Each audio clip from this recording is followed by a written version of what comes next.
Série Samuel, je te passe la parole. Voilà. Débloque ton micro, je ferme le mien.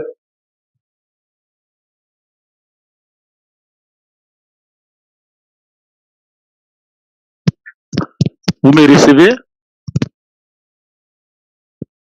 Ok. Soyez bénis dans le nom puissant de notre Seigneur Jésus-Christ de Nazareth. Je pense que vous me recevez bien.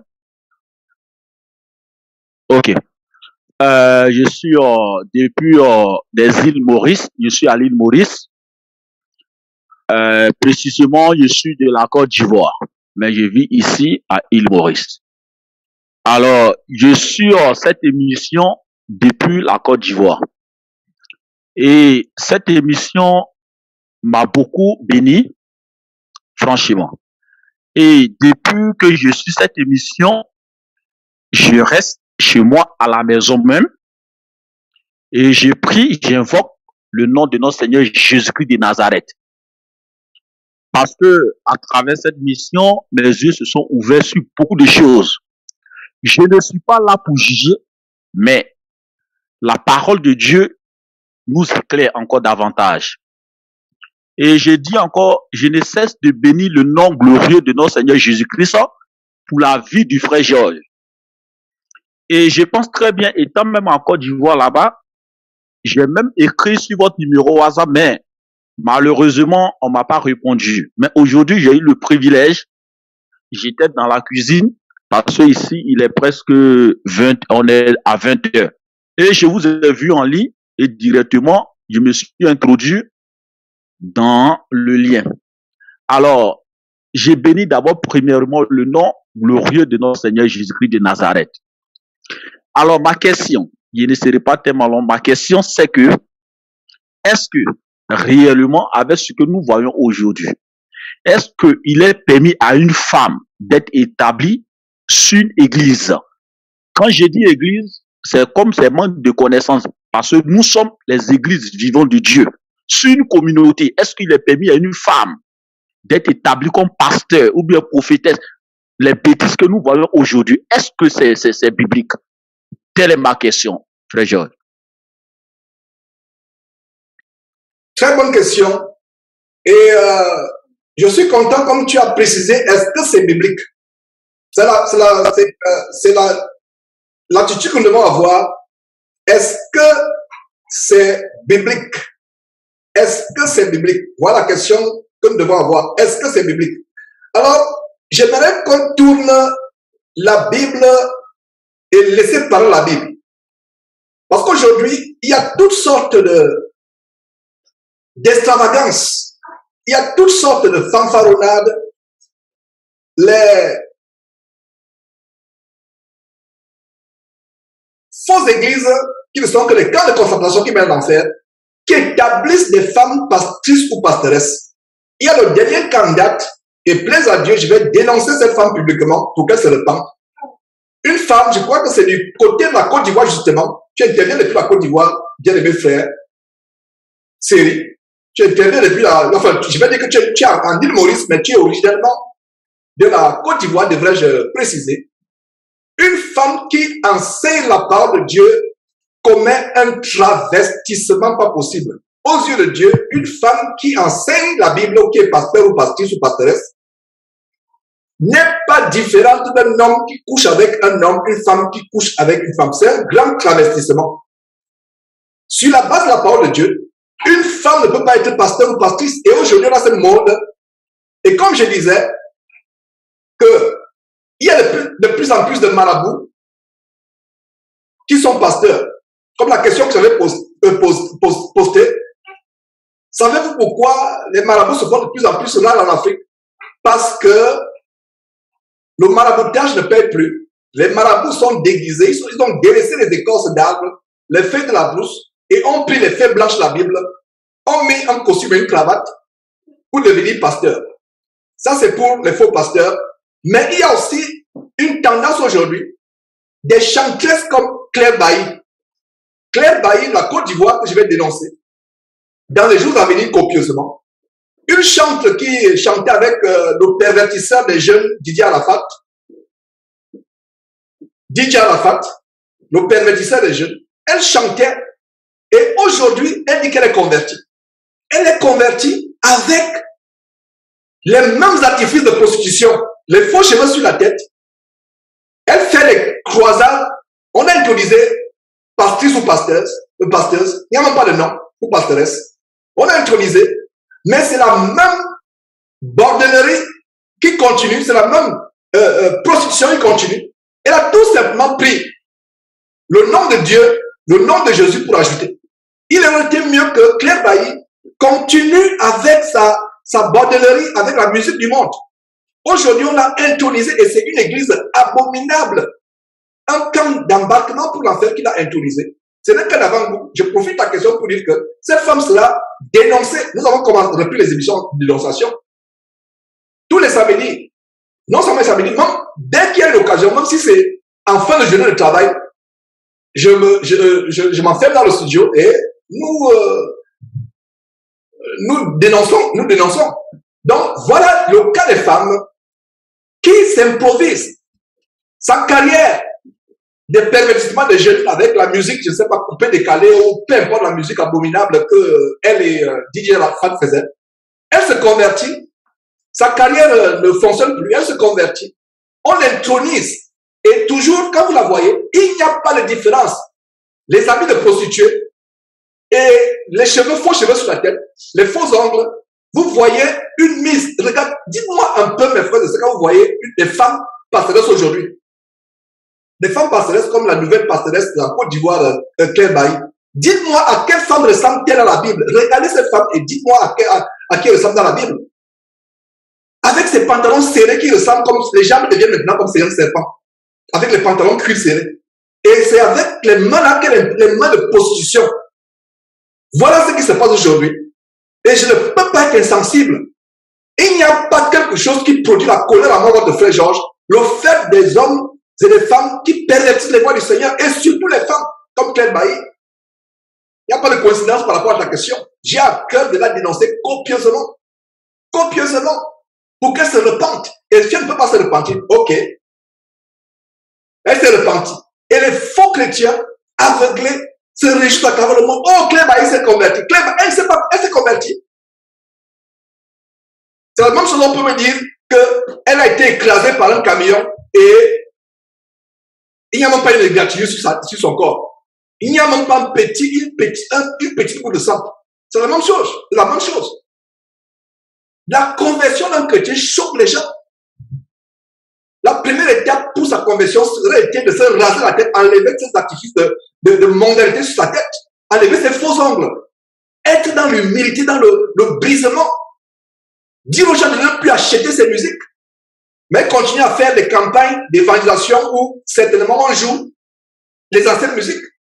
Ayant dit cela, allons dans la parole de Dieu, frère. Tourne ta Bible dans 1 Timothée, s'il te plaît. 1 Timothée, je vais donner la parole de Dieu et vous allez comprendre ce que la parole de Dieu dit. 1 Timothée, je suis content comme tu as dit, selon la Bible, pas selon moi, votre frère Georges. Je n'ai pas écrit de Bible et je n'écrirai jamais de Bible. Jamais, jamais, jamais, au grand jamais, de Bible. Essayer de le faire, c'est le blasphème. C'est comme les gens comme l'abominable Shoah Kwetu qui a fait sa Bible satanique, frelater la Bible de Dieu, parce que la parole de Dieu dit que malheur à celui qui retranchera un iota de la parole de Dieu, ou qui en ajoutera. C'est le malheur. C'est la malédiction. Alors, 1 Timothée, je réponds à ta question. Je vais citer 3 passages. 1 Timothée, c'est le premier passage que je vais citer pour répondre à ta question et fermer la bouche à ces fausses églises ou à ces femmes remplies de l'esprit de Jézabel, de l'esprit de position spirituelle, exactement comme Kazarema et autres. Quand vous voyez ces femmes ressemblent à qui dans la Bible? Si ce n'est pas Jézabel, avec les faux cheveux, les faux ongles, elles ressemblent comme à des démons. Ce n'est pas Dieu. Vous trouvez que je suis Dieu? Non, je ne peux pas être insensible. Il y a quelqu'un qui avait fait ce commentaire. Quand un chien voit son maître attaquer, le chien aboie. Un vrai chien. Pourquoi je prends cet exemple? Je ne peux pas voir mon maître Jésus-Christ être blasphémé parmi les païens et ne pas boire. Je ne peux pas voir le nom de Dieu être blasphémé parmi les païens et ne pas boire. Je ne peux pas, au grand jamais. Je ne pourrai jamais le faire. C'est pour ça que je suis dur. Les voies de Dieu, il n'y a pas plus grand crime que de fermer la porte du ciel à quelqu'un et d'entraîner la personne en enfer. Il n'y a pas plus grand crime. Il n'y a pas plus grand crime. C'est pour ça que vous demandez, mais Georges, pourquoi tu es aussi virulent? Pourquoi tu es... Non, c'est parce que vous ne comprenez pas comme moi je comprends. Mais je suis content que vous qui êtes réunis aujourd'hui, vous comprenez. Comment c'est grave d'enfermer, de fermer la porte à quelqu'un, la porte qui mène au ciel, d'enseigner les fausses doctrines, d'enseigner la fausseté, c'est tellement grave. C'est tellement grave. C'est tellement grave. Alors, Timothée, 1er Timothée, chapitre 2, à partir du verset 9, les devoirs de la femme. Et c'est le cadre de ces devoirs de la femme que Paul énumère, inspiré par Saint-Esprit, que Paul donne une révélation immense. Je me demande quelle Bible ces faux pasteurs lisent. Ces faux pasteurs qui introduisent les Claire Bailly et autres. Je me demande quelle Bible ces gens lisent-ils. Quelle Bible lisent-ils? Alors, lisons la vraie Bible.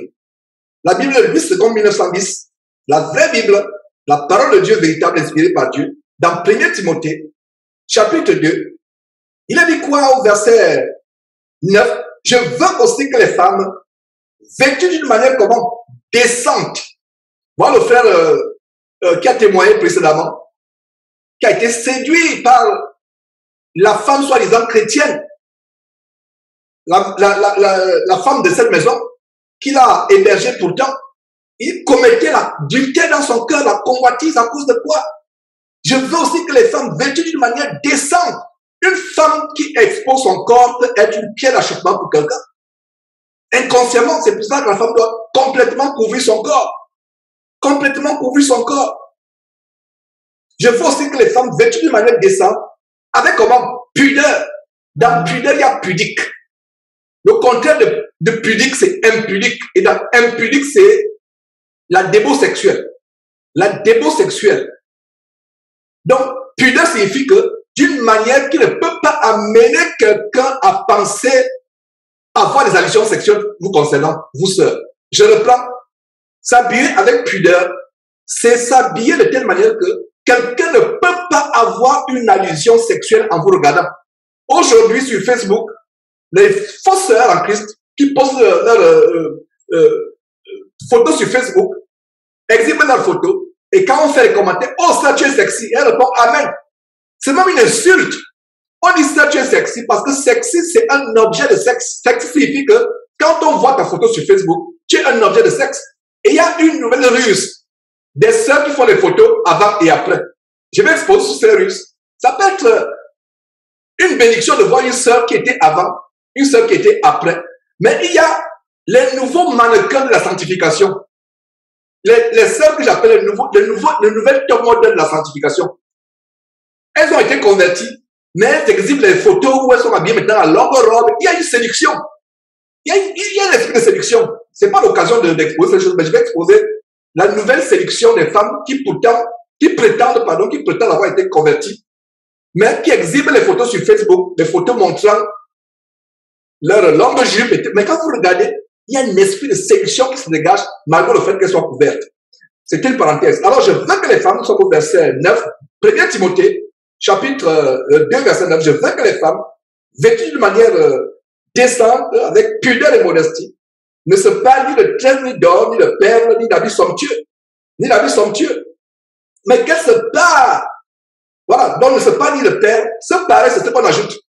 Il y a des sœurs dans une église, je crois que c'est Côte d'Ivoire, dans laquelle il y a la préoccupation. Est-ce qu'une sœur peut, je crois que c'est aussi le Cameroun, l'église du Cameroun, ils vont aborder par rapport à cette préoccupation. Une sœur peut natter ses propres cheveux avant d'aller au lit, par exemple, le soir, natter ses cheveux pour les faire pousser, par exemple. C'est pas ce que la Bible appelle les tresses. Les tresses, c'est ce que vous ajoutez. Ce que vous ajoutez sur la tête, visible aux yeux du monde pour attirer le regard, pour avoir les compliments du monde. C'est ça, ce pari. Ce pari, c'est ajouter une parure. Ajouter une parure. Donc, ne se parle ni de tresses, ni d'or, ni de perles. Donc, pas les bijoux. Pas les bijoux. Vous voyez ces pasteresses, pastrices, pasteuses, se paraît de faux cheveux qui viennent en Inde, qui sont sacrifiés aux idoles, des longs ongles, tous les artifices de mondanité, les artifices les artifices de mondanité, de frivolité, de volupté. Qu'elle ne se parle pas de ces choses. David somptueux, verset 10, mais qu'elle se parle de bonnes œuvres, comme il convient à des femmes qui font profession de servir Dieu. Maintenant, bien aimés frères, série du côté de l'île Maurice, lis bien le verset 11 avec moi, je le lis. Que la femme fasse quoi? Que la femme enseigne la parole de Dieu, devienne pasteuse ou pastrice. C'est ce que tu lis? Non. Que la femme écoute l'instruction en silence, avec une entière soumission. Aujourd'hui, nous avons des femmes rebelles. Les femmes rebelles à leur mari à la maison, rebelles franquistes dans l'église, insoumises, chargées de péché, se dirigeant en enfer du fait de l'insoumission. Du fait de l'insoumission. Le standard de salut de la femme est plus difficile que celui de l'homme. D'ailleurs, on va dire ça au verset 15. Le standard de salut de la femme est plus difficile que celui de l'homme. Vous savez pourquoi? Ça s'est passé au jardin d'Éden. Parce que Dieu n'a pas oublié que le péché vient dans le monde à cause de la femme. Donc le standard de salut de la femme est plus difficile. Sœur, si vous doutez de cela, c'est votre problème. La femme entrera plus difficilement au ciel. L'accès au ciel est plus difficile à la femme qu'à l'homme. Je reprends, l'accès au ciel est plus difficile à la femme qu'à l'homme. C'est pour ça que la femme doit faire extra attention. Sois soumise à ton mari. Ne réponds pas à ton mari n'importe comment. Sois soumise aux frères dans l'église. Même si c'est un jeune frère, sois soumise. Tu peux te voir la tête 24 sur 24 en turbané comme, je ne sais pas, les femmes avec les tchadors au Moyen-Orient. Tu peux vivre dans une apparence de piété, mais si tu es insoumise à ton mari, qu'il soit chrétien ou pas chrétien, tu es insoumise à ton mari, tu es insoumise aux frères dans l'église, dans l'assemblée, ma sœur, il n'y a rien pour toi. Tu t'es déjà jeté en enfer sans t'en rendre compte. Et c'est un grand piège. Donc, la femme doit demeurer dans le silence. Verset 12, Paul, inspiré par le Saint-Esprit, dit, je ne permets pas à la femme d'enseigner, ni de prendre l'autorité sur l'homme, mais on doit demeurer dans le silence, car Adam a été formé le premier, Ève ensuite, verset 14, et ce n'est pas Adam qui a été séduit, c'est la femme qui séduit, s'est rendue coupable de transgression. Elle sera néanmoins sauvée en devenant mère si elle persévère avec modestie. Regardez, soulignez le mot modestie. Avec modestie, dans la foi, dans la charité, et dans la sainteté. Il y a un autre mot, il y a une autre expression à souligner dans ce verset 15. Elle sera néanmoins. Dieu a ouvert mes yeux sur le mot néanmoins. Néanmoins, ça veut dire que pour Dieu, le salut de la femme, c'était même quelque chose d'impossible. Pour Dieu. Voilà l'explication du mot néanmoins.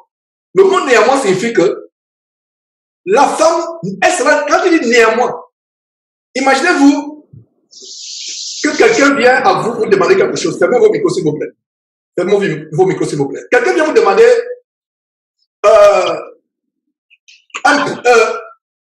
une faveur. Quelqu'un vient vous demander une faveur. Vous dites à la personne, non, je ne pense pas que je vais te faire cette faveur. Je ne pense pas que je vais... Non, franchement, je ne pense pas. Tu as été tellement méchant envers moi. Tu as été tellement dur avec moi. Cette faveur, ce prêt que tu vas me demander, je ne vais pas te faire ce prêt. Je ne vais pas te faire cette faveur que tu vas me demander parce que tu as été vraiment méchant. Tu as été vraiment mauvais avec moi.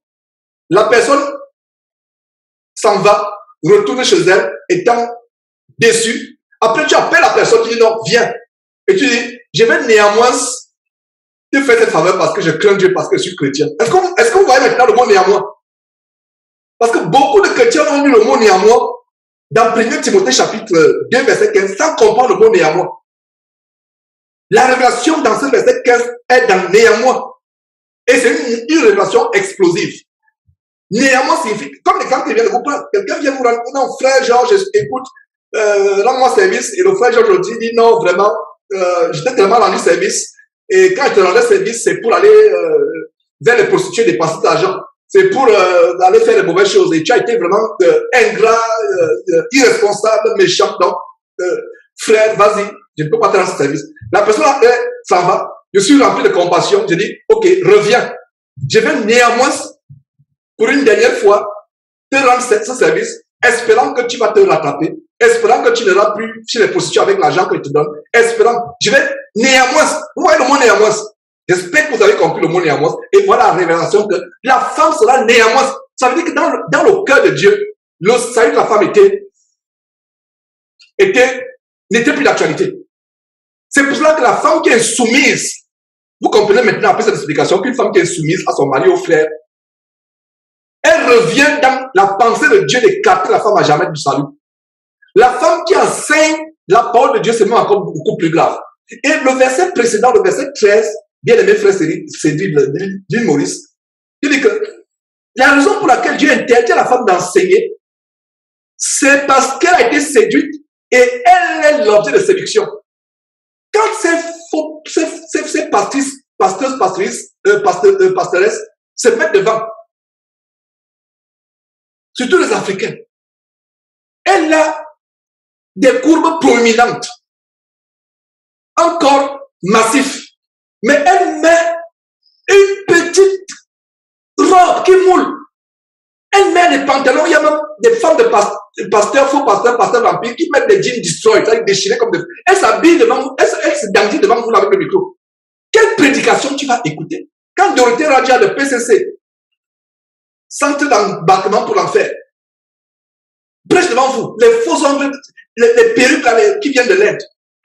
Mais vous êtes séduits, vous voyez, la femme est facilement séduisible, hein, et elle est un instrument de Satan de séduction. Donc, bien aimé frère Cédric, voilà la parole de Dieu qui interdit à la femme d'enseigner, même dans les assemblées, comme nous réunissons aujourd'hui. Parce que la raison pour laquelle, par exemple, exceptionnellement, je permets aussi d'évoquer la préoccupation, c'est parce que beaucoup de ça se retrouvent seuls.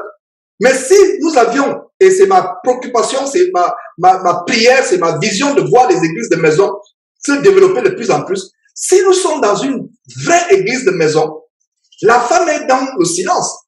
Si elle a une préoccupation, elle voit son mari à la maison, si son mari est chrétien. Maintenant, si son mari est non chrétien, ou un chrétien pas affermi, elle peut, avec ordre de bienséance, aller voir l'un des anciens de l'église. Alors, 1 Corinthiens, chapitre 14.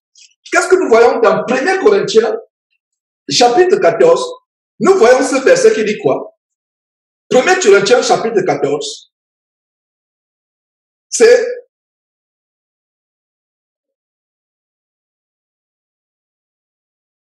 verset 34. 1 Corinthiens, chapitre 14, verset 34.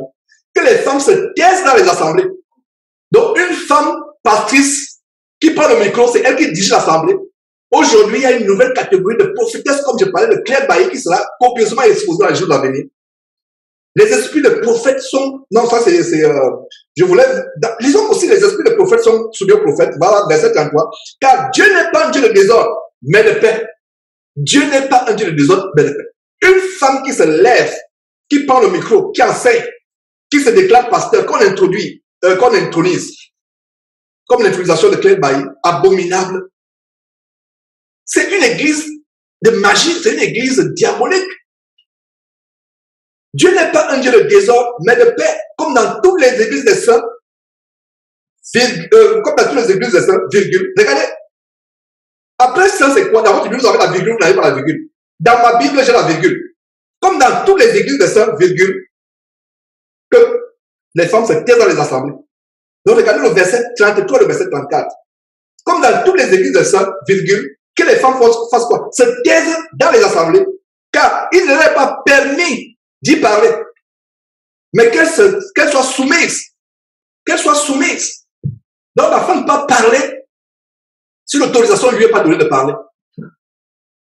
Qu'elle soit soumise. Maintenant, si une femme parle, tu lui donnes l'autorisation de se taire, elle continue à parler, elle n'est pas soumise. Elle n'est pas soumise. N'oubliez pas le néanmoins dans 1 Timothée chapitre 2, verset 15. N'oubliez pas le néanmoins. Donc, une femme qui se rebelle à cette parole, qu'elle a lire ce verset avec le néanmoins. Donc, elle sera néanmoins sauvée. Si elle persévère dans la foi, la charité, etc. Et Les gens vont me dire que Georges, c'est l'apôtre Paul qui parlait. Paul n'est pas mort pour moi, Jésus est mort pour moi. Quel culot diabolique. Il y a des gens qui disent cela, non, Georges, laisse. L'apôtre Paul n'est pas mort sur la croix pour moi. L'apôtre Paul n'est pas mort sur la croix pour moi. L'apôtre Paul n'est pas mon Seigneur. Je ne suis pas baptisé au nom de l'apôtre Paul. Moi, je suis Jésus. Ah bon? Tu suis Jésus? Réellement, tu suis Jésus? Alors, allons lire l'Apocalypse chapitre 2, verset 20, si tu suis Jésus. Et malgré le fait que j'ai lu Apocalypse chapitre 2, verset 20, les femmes commencent toujours à se révéler encore. Ah, tu sais, les temps ont changé. Ah, tu ne suis plus Jésus. C'est maintenant que les temps ont changé. Ah non, frère, les temps ont changé. Nous sommes dans les temps modernes. Ah, tu m'as dit que tu suivais Jésus, n'est-ce pas? Alors, lis ce que Jésus dit. Et quand tu lui as dit cela, il dit non, frère, les temps ont changé. Ah bon? Alors que tu viens de me dire il y a 2 secondes que tu sais Jésus que tu ne suis pas l'apôtre Paul. Et vous, conclusion, qu'est-ce que vous voyez en conclusion? En conclusion, c'est que cette sœur est dans la rébellion. Ce faux pasteur est dans la rébellion. Apocalypse chapitre 2, verset 20. Et nous voyons comment le Seigneur Jésus loue l'église de Thyatire. Il loue. C'est-à-dire qu'il donne les éloges à l'église de Thyatire. Mais il y a une chose qu'il reproche. Et Jésus reproche des choses à différentes églises ici. Dans Apocalypse chapitre 2 et chapitre 3. Il reproche différentes... il représente différentes... Il reproche, excusez-moi, autant pour moi. Il reproche diverses choses à diverses églises. En Apocalypse chapitre 2 et chapitre 3. Arrivé à l'église de Thyatire, en Apocalypse chapitre 2, à partir du verset 18, écrit à l'ange de l'église de Thyatire, c'est-à-dire qu'à l'évêque, au responsable, au berger de l'église, il donne les éloges. Lisez par vous-même, il donne des éloges. Il donne des éloges. Mais regardez au verset 20. Mais ce que j'ai contre toi, Jésus parla depuis le ciel. Ce n'est plus le Jésus sur terre qu'on pouvait gifler, sur qui on pouvait cracher, que les Romains pouvaient crucifier. Non, ce n'est plus sur Jésus. C'est un Jésus terrifiant. Allez lire Apocalypse chapitre 1 pour voir comment rien que l'éclat de la lumière du Seigneur Jésus qui t'a fait que Jean tombe comme mort. Rien que l'éclat. C'est un Jésus avec qui on ne s'amuse pas. On ne s'amuse plus. Le Jésus sur terre, avant de mourir, homme de faiblesse, il devait porter nos péchés, toutes nos faiblesses sur la croix. Donc on pouvait le gifler, on pouvait le flageller, on pouvait cracher sur lui. Mais le Jésus ressuscité, que Paul a vu sur la rue de Damas, rien que l'éclat sur la rue de Damas a fait que Paul est tombé comme mort. Rien que l'éclat de l'apparition, l'éclat en Apocalypse chapitre 1er, Jean est comme mort. Donc les faux Jésus de Karabiri ou Jésus, ça c'est le lycée qui est au Gabon, ici qui est le petit lutteur, le petit démon lutteur là, qu'on appelle, je ne sais pas, le Bankou en Guyane. On a fait une vidéo il y a quelques jours de ce phénomène où les filles tombent en train dans le lycée. Ça, c'est le Bankou. Ça, c'est le lycée qui est du Gabon. Que Kalambiri a vu. Notre vrai Jésus apparaît. Il y a des gens où Jésus m'a apparu. Après, il fait des livres pour vendre. Jésus t'apparaît. Tu vas vendre ta maison. Tu vas vendre tout ce que tu as. Tu vas frapper. Même les voisins vont appeler la police pour dire que notre voisin est venu fou ici. Voilà ce qui se passe quand Jésus apparaît à quelqu'un. Là, c'est le Jésus. Donc, si vous trouvez quelqu'un comme Calabiri dit Jésus apparaît dans ma chambre, non. Non, ça, c'est votre lutteur qui vous a apparu. Voilà le vrai Jésus qui parle depuis le ciel. Il dit quoi? Ce que j'ai contre toi, toi, église de Thyatire, ce que j'ai contre toi, église de Thyatire, c'est que tu laisses la femme comment? Jézabel qui se dit. C'est pour ça qu'il y a les mots pastoresse, pastrice qui ne sont pas dans la Bible. Elle se dit elle-même prophétesse. Elle se dit pastrice. Elle se dit pasteuse. Elle se dit pasteureuse. Il n'y a pas ça dans la Bible. La femme qui souligne qui se dit. C'est-à-dire ce n'est pas Dieu qui dit qu'elle est prophétesse. Elle-même se dit. Comme Claire Bailly. Elle va se donner elle-même le titre. Elle se dit prophétesse. Enseigner et séduire. Regardez les deux mots qui vont ensemble. N'est-ce pas les mêmes mots qu'on a vu, le même mot séduire qu'on a vu dans 1 Timothée chapitre 2, quand l'apôtre Paul reçoit l'inspiration par le Saint-Esprit? N'est-ce pas? Vous voyez comment donc les gens qui disent que l'apôtre Paul n'est pas mort pour moi, c'est Jésus qui est mort pour moi. Voilà comment l'apôtre Paul et Jésus parlent la même chose. Paul, en 1 Timothée chapitre 2, verset 13, pardon, parle de elle a été séduite. c'est la séduction. Une femme qui enseigne, il y a la séduction derrière. Oh, peuple de Dieu, qu'est-ce qu'il faut que je vous dise? Une femme qui enseigne est sous la séduction. Une femme qui enseigne est sous, je répète, une femme qui enseigne est sous la séduction, elle séduit. Consciemment et inconsciemment. C'est pour ça que quand ils sont devant là, elle met les faux cheveux sur la tête. La chevelure ne couvre pas le visage, l'œil, mais elle bouge la tête. Nos sœurs en Europe, quand elles bougent la tête, ça veut dire qu'une frange a couvert l'œil. C'est naturel pour elle. La frange couvre l'œil, elle bouge pour enlever ça de. Donc les sœurs africaines avec les faux cheveux sur la tête, la frange ne couvre pas l'œil, mais elle fait ça, elle fait ça. Ah là là, la séduction. La séduction, voilà le verset. Enseigner et séduire. Enseigner et séduire. Frère Série, il ne fallait pas poser cette question. C'est-à-dire que ta compatriote Claire Bailly va t'en vouloir. Va t'en vouloir, je te dis. Mais c'est pas grave. Prions pour elle pour qu'elle se reparte si c'est possible. Hein? Les faux cheveux là, la sélection. Le dernier, comme Dieu sait comment chacun a une morphologie spéciale. Nos sœurs africaines ont une morphologie tellement exubérante, surtout au bas du corps. Au lieu de couvrir avec un habit tellement grand, tu viens avec quelque chose de serré là. N'est-ce pas la sélection? Regardez, lisons ce que Jésus dit. Ah, Paul n'est pas mort pour moi, Jésus est mort pour moi. Paul n'est pas mort pour toi. Ah, c'est pas grave, laisse, je vais te montrer ce que Jésus qui est mort pour toi, selon toi, dit. Et quand tu dis cela, non, tu sais, les choses ont changé, tu vois, Jésus doit comprendre que les choses évoluent. Ah bon? Jésus doit comprendre que les choses évoluent. Quand tu pries Dieu, oh Seigneur Dieu, tu es le même hier et aujourd'hui éternellement. Mais quand il faut s'habiller décemment, quand il faut ne pas enseigner, toi femme, là, les choses ont évolué. Frère, je suis en train de vous enseigner comment fermer la bouche à ces gens, si vous n'avez pas compris. En même temps que je réponds, je vous donne les clés. C'est pour ça qu'il ne peut pas résister. Il est dit que les Juifs qui ont lapidé Étienne en Actes chapitre 7 ne pouvaient pas résister à la grande sagesse par laquelle il enseignait. Nous avons la sagesse de Dieu. Quand nous enseignons cette parole, personne ne peut résister. Personne ne peut résister. Ils vont argumenter. Non, nous les fermons la bouche Donc, vous, frères qui enseignez, c'était aussi un exercice, comment leur fermer la bouche avec la parole de Dieu. Voilà. Je connais tes œuvres. Regarde le verset 19. Jésus a en train de louer cette église. Jésus a en train de louer cette église. En Apocalypse chapitre 2, verset 19. Je connais tes œuvres. Je connais ton amour. Je connais ta foi, ton fidèle service, ta constance, tes dernières œuvres plus nombreuses que les premières. Que ça aurait été bien pour Jésus s'arrêter à ce verset. Quelle merveilleuse église. Tous les membres de cette église devaient être enlevés le jour de l'enlèvement. Mais ça ne s'arrête pas là. Le verset 20 dit mais.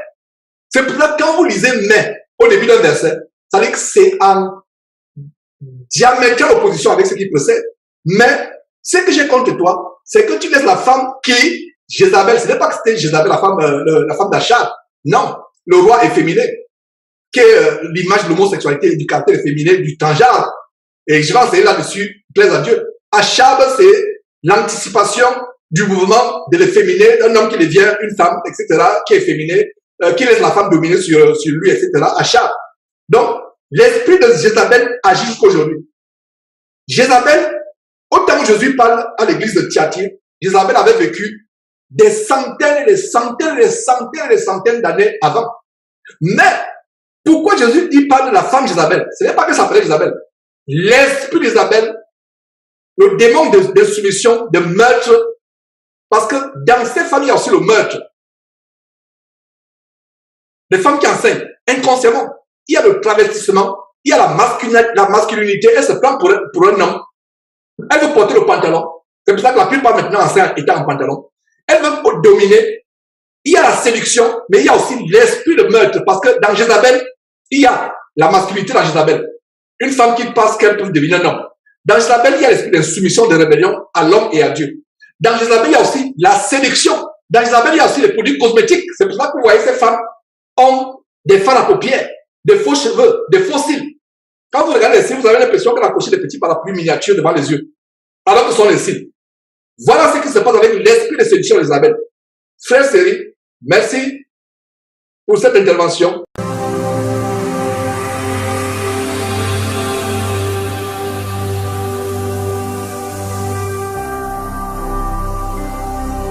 Jésus-Christ TV